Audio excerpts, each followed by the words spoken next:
ನಮ್ಮ ಇತ್ತೀಚೆಗೆ ಕಲಬುರಗಿಯಲ್ಲಿ ವಿಶ್ವಕರ್ಮ ಸಮುದಾಯಕ್ಕೆ ಘನ ಸರ್ಕಾರ ಕಳೆದ ಜುಲೈ 2ರಂದು ನಡೆದಂಥ ಕ್ಯಾಬಿನೆಟ್ನಲ್ಲಿ ವಿಶ್ವಕರ್ಮ ಸಮುದಾಯಕ್ಕೆ ಬಹುದಿನಗಳ ಬೇಡಿಕೆಯಾಗಿದ್ದ ಸಾಂಸ್ಕೃತಿಕ ಚಟುವಟಿಕೆ, ಸಮುದಾಯ ಭವನ, ಶಾಲಾ ಹಾಸ್ಟೆಲ್ಗೆ ಅಂತಾನೆ ಒಂದು ಬೇಡಿಕೆಯನ್ನು ಸಲ್ಲಿಸಲಾಗಿತ್ತು. ಆ ಒಂದು ಮನವಿಯಂತೆ ಅದು ಕನಿಷ್ಠ ಒಂದು 6 ತಿಂಗಳಿಂದನೂ ಓಡಾಡ್ತಾ ಇದ್ವಿ. ಅದನ್ನ ಮಾನ್ಯ ಉಸ್ತುವಾರಿ ಮಂತ್ರಿಗಳಾಗಿರ್ತಕ್ಕಂಥ ಪ್ರಿಯಾಂಕ್ ಖರ್ಗೆ ಅವರು ನಮ್ಮ ವಿಶ್ವಕರ್ಮ ಹಿಂದುಳಿದ ವರ್ಗಗಳಲ್ಲಿ ಒಂದಾಗಿರ್ತಕ್ಕಂಥ ವಿಶ್ವಕರ್ಮ ಸಮಾಜಕ್ಕೆ ಅರ್ಧ ಎಕರೆಗೆ 1344 ಚದುರು ಮೀಟರ್ ಅಷ್ಟು ಒಂದು ನಿವೇಶನವನ್ನ ರಿಯಾಯಿತಿ ದರದಲ್ಲಿ ಸರ್ಕಾರದಿಂದ ಮಂಜೂರಾತಿ ಮಾಡಿದ್ದಾರೆ. ಅದರ ಮೌಲ್ಯ ಕೂಡ 1,34,00,000 ಸರ್ಕಾರದ ಮೌಲ್ಯ ಆಗಿದೆ. ಆ ನಿಟ್ಟಿನಲ್ಲಿ ನಾವು ಏನು ಈ ಘನ ಸರ್ಕಾರ ಹಿಂದುಳಿದ ವರ್ಗಗಳಿಗೆ ಒಂದು ಮನವಿಗೆ ಸ್ಪಂದಿಸಿ ಏನು ಅವರು ನಿವೇಶನ ನಮ್ಮ ವಿಶ್ವಕರ್ಮ ಹಿಂದುಳಿದ ವರ್ಗಕ್ಕೆ ಏನು ಮಂಜೂರಾತಿ ಮಾಡಿದ್ರು, ಆ ನಿಟ್ಟಿನಲ್ಲಿ ಘನ ಸರ್ಕಾರಕ್ಕೆ ಪ್ರಿಯಾಂಕ್ ಖರ್ಗೆ ಅವರಿಗೆ, ಜಿಲ್ಲಾ ಉಸ್ತುವಾರಿ ಗೃಹ ಮಂತ್ರಿಗಳಾಗಿರ್ತಕ್ಕಂಥ ಪ್ರಿಯಾಂಕ್ ಖರ್ಗೆ ಅವರಿಗೆ ನಾವು ಅವ್ರಿಗೆ ಕೃತಜ್ಞತೆ ಸಲ್ಲಿಸುವ ಒಂದು ನಿಮಿತ್ತ ಅವ್ರಿಗೆ ಒಂದು ಪತ್ರಿಕಾಗೋಷ್ಠಿಯನ್ನು ನಾವು ಸಮುದಾಯ ಪರವಾಗಿ ಹಮ್ಮಿಕೊಂಡಿದ್ವಿ. ಆ ನಿಟ್ಟಿನಲ್ಲಿ ಬರುವ ದಿನಗಳಲ್ಲಿ ಅವರನ್ನ ಒಂದು ಈ ಕಲಬುರಗಿ ನಗರದಲ್ಲಿ ದೊಡ್ಡ ವಿಶ್ವಕರ್ಮ ಮಹಾಕೂಟ ಹಾಗೂ ವಿಶ್ವಕರ್ಮ ನೌಕರರ ಸಹಕಾರ ವಿದೇಶಿ ಸಂಘದಿಂದ ಬೃಹತ್ ಒಂದು ಇದರದಲ್ಲಿ ಅಭಿವೃದ್ಧಿ ಒಂದು ಅವರಿಗೆ ಅಭಿನಂದನಾ ಕಾರ್ಯಕ್ರಮ ಆಯೋಜನೆ ಮಾಡಿದ್ವಿ. ಆ ನಿಟ್ಟಿನಲ್ಲಿ ಸರ್ಕಾರ ಅವರೇನು ನಮ್ಮ ಮನೆಗೆ ಸ್ಪಂದಿಸಿ ಏನು ನಿವೇಶನ ನೀಡಿದ್ದಾರೆ, ನಮ್ಮ ಸಮಸ್ತ ವಿಶ್ವಕರ್ಮ ಸಮಾಜದಿಂದ ಅವರಿಗೆ ಕಲಬುರಗಿ ವತಿಯಿಂದ ನಾನು ಅವ್ರಿಗೆ ತುಂಬ ಹೃದಯದ ಅಭಿನಂದನೆ ಸಲ್ಲಿಸ್ತೇನೆ. ಧನ್ಯವಾದಗಳು.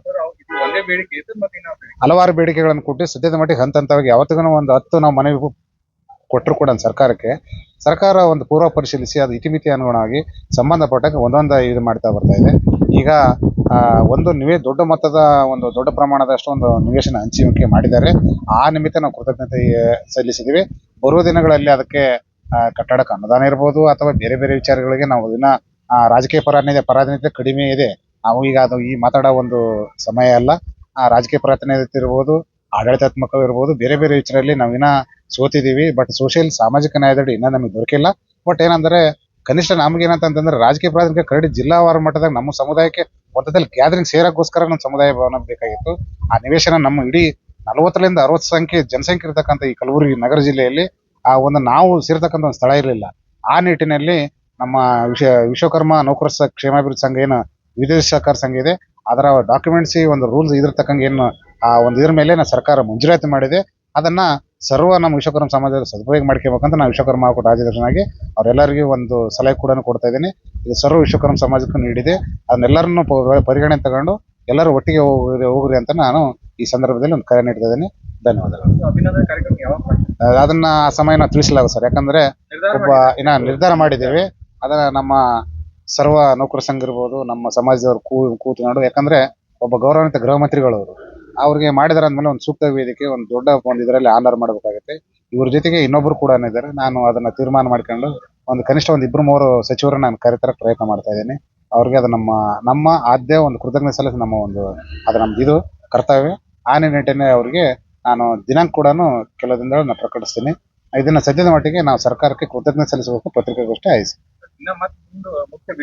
ಹಲವಾರು ಬೇಡಿಕೆಗಳಿದೆ. ರಾಜಕೀಯ ಪ್ರಾತಿನಿಧ್ಯ ಸಿಕ್ಕಿಲ್ಲ, ಇನ್ನು ನಮ್ಗೆ ಸಾಮಾಜಿಕ ನ್ಯಾಯದಡಿ ಸಿಕ್ಕೇ ಇಲ್ಲ. ಅದು ನಮಗೆ ನೋವಾಗುತ್ತೆ. ಬಟ್ ನನಗೆ ಆ ವಿಚಾರ ನಾನು ಪ್ರಸ್ತಾಪ ಮಾಡಲ್ಲ. ಕಾರಣ ಅಂತಂದ್ರೆ ನಾನು ಈಗ ಸಂತೋಷದಲ್ಲಿದ್ದೀನಿ. ಕಾರಣ ಅಂದ್ರೆ ನಾನು 10ರಲ್ಲಿ ಒಂದು ಬೇಡಿಕೆ ಈಡೇರುತ್ತೆ ಅಂತ ನಾನು ಆ ಸಂತೋಷದಲ್ಲಿದ್ದೀನಿ. ಅದು ಸದ್ಯದ ಮಟ್ಟಿಗೆ ನನ್ನ ಸಮುದಾಯಕ್ಕೆ ನ್ಯಾಯ ಸಿಕ್ಕಂಗಾಗಿದೆ. ಬಟ್ ಅದು ನಿವೇಶನ ಕೊಟ್ಟರೆ ನ್ಯಾಯ ಅಂತಂತಲ್ಲ, ಸ್ಪಂದಿಸಿದೆ ಸರ್ಕಾರ. ಇಷ್ಟು ವರ್ಷ ಇಲ್ಲದನ್ನೇ ಈಗ ಸ್ಪಂದಿಸಿದ್ದಾರೆ. ಬಟ್ ನಾವು ಒಂದು ನೋವಿನ ಸಂಗತಿ ಏನಂತಂದ್ರೆ ಬರೀ ಓಟಿಗಾಗಿ ಸೀಮಿತ ಆಗಿದ್ವಿ. ಅದು ಇನ್ನು ಮುಂದೆ ನಡೆಯಲ್ಲ. ಬರೋ ದಿನಗಳಲ್ಲಿ ನಮ್ದೇ ಆಗಿರ್ತಕ್ಕಂಥ ಒಂದು ಗಟ್ಟಿ ಧ್ವನಿ ತೋರಿಸ್ತೀವಿ. ಈಗ ಸ್ಪಾರ್ಕ್ ಆಗ್ತಾ ಇದೆ. ಅದನ್ನು ನಾವು ಬರುವ ದಿನಗಳಲ್ಲಿ ನಮ್ದು ಶಕ್ತಿ ಪ್ರದರ್ಶನ ಏನಂತ ನಾವು ತೋರಿಸ್ತೀವಿ. ಯಾಕಂತಂದ್ರೆ ಎಲ್ಲ ಸಮಾಜ ನಿರ್ಮಾಣದಲ್ಲಿ ಬೇರೆ ಸಮುದಾಯಗಳು ಹೇಗೆ ಸಾಮಾಜಿಕ ನ್ಯಾಯದಡಿ ಸವಲತ್ತುಗಳನ್ನು ಪಡ್ಕೊಂತ ನಾವು ಮನುಷ್ಯರಲ್ವೇ, ಆ ರೀತಿ ಬೇರೆ ಬೇರೆ ತಗೊಂಡು ನಾವು ಮನುಷ್ಯರೇ. ದಯವಿಟ್ಟು ನೀವು ನಮ್ಮೇನು ವಿಶೇಷ ಅಂತಂದಲ್ಲ, ಸಾಮಾಜಿಕ ನ್ಯಾಯದಡಿ ಒಂದು ರೂಲ್ಸ್ ರೋಸ್ಟರ್ ಇರುತ್ತೆ, ಆ ಪ್ರಕಾರ ನಾವು ಹಂಚಿಕೆ ಮಾಡಿ ಅಂತ ನಾವು ಕೂಡ ಸರ್ಕಾರಕ್ಕೆ ಒತ್ತಾಯ ಮಾಡ್ತೀವಿ. ಸರ್ಕಾರ ಕೂಡ ಹಂತ ಸ್ಪಂದಿಸ್ತಾ ಇದೆ. ಅದು ನಾವೇನು ಅಲ್ಲಗಳೇ ಅಂತಿಲ್ಲ. ಇಷ್ಟು ದಿನ ಯಾರು ಸ್ಪಂದಿಸಿರಲಿಲ್ಲ, ಇದು ಸ್ಪಂದಿಸಿದೆ. ಅದಕ್ಕೆ ನಾವು ಅವ್ರಿಗೆ ಆಭಾರಿಯಾಗಿದ್ದೀವಿ ಅಂತ ಮತ್ತೆ ಕೊನೆಯ ಮಾಡಿ ಮತ್ತೊಮ್ಮೆ ಮಗದನ್ನು ಹೇಳ್ತೇನೆ. ಧನ್ಯವಾದಗಳು ಸರ್. ನಾನು ವಿಜಯಕುಮಾರ್ ಪತ್ತಾರ್, ರಾಜ್ಯಾಧ್ಯಕ್ಷರು, ವಿಶ್ವಕರ್ಮ ಮಹಾಕೂಟ, ಬೆಂಗಳೂರು.